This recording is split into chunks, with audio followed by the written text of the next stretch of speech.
చిన్న కోడి పిల్లల నుంచి పెద్దవాటి వరకు మనం కామన్‌గా ఎదుర్కొనేటువంటి సమస్యల్లో ఒక ప్రధాన సమస్య కోళ్ళు మేతలు తీసుకోకపోవటం. ఈ మేతలు తీసుకోనటువంటి కోడి ఏదైతే ఉందో దానికి మొట్టమొదటిగా గొంతులో ఏలు గాని, లేకుంటే ఈక గాని పెట్టి తిప్పి చూడాలి. తిప్పి చూసినప్పుడు మనకి జిగురుగా, తెమడలాగా, కళ్ళిలాగా ఏమన్నా ఉంటే దానివల్ల మేత తినట్లేదు కాబట్టి ఆ సమస్య నివారించుకోవటానికి మందెయ్యాలి. అలా కాకుండా ఆ జిగురు, సొంగ కూడా ఏమి లేదు అంతా బాగానే ఉంది. కానీ కోడి మేత తినకపోతే కనక మన హోమియోపతి మెడిసిన్స్‌లో హంగర్ డ్రాప్స్, ఏఎస్ డ్రాప్స్ అనే 2 హోమియోపతి మెడిసిన్స్ యూజ్ చేసుకోగలిగితే ఆటోమేటిక్‌గా కోడి చాలా వేగంగా మేతల్లో పడుతుంది.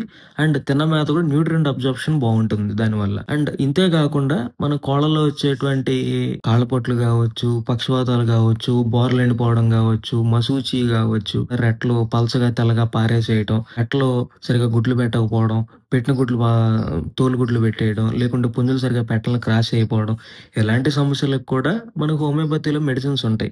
కాళ్ళిరిగినా, ఏళ్ళిరిగినా, రెక్కలిరిగినా ఇలాంటి ఆటికి కూడా మెడిసిన్స్ ఉంటాయి. కాకపోతే మనం అక్కడ సింప్టమ్ అనే దాన్ని, లక్షణం అనే దాన్ని గమనించి మెడిసిన్స్ యేసుకుంటే మంచి ఫలితాలు మనం కోళ్ళలో చూడొచ్చు. వాళ్ళకేదైనా హెల్త్ ఇష్యూస్ వచ్చినప్పుడు నన్ను కాంటాక్ట్ అవ్వాలనుకుంటే డిస్‌ప్లేలో ఉన్న వాట్సాప్ నంబర్ ద్వారా కాంటాక్ట్ అవ్వచ్చు. Thank you so much.